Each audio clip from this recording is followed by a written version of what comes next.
In the dawn light, a lone camper learns a simple truth: nature guides with patience, not pressure.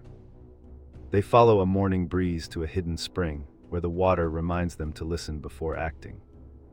Each footprint becomes a note in a living map, teaching respect for trails, wildlife, and the quiet spaces between. The night sky opens like a mentor, revealing that true camping is stewardship as much as escape.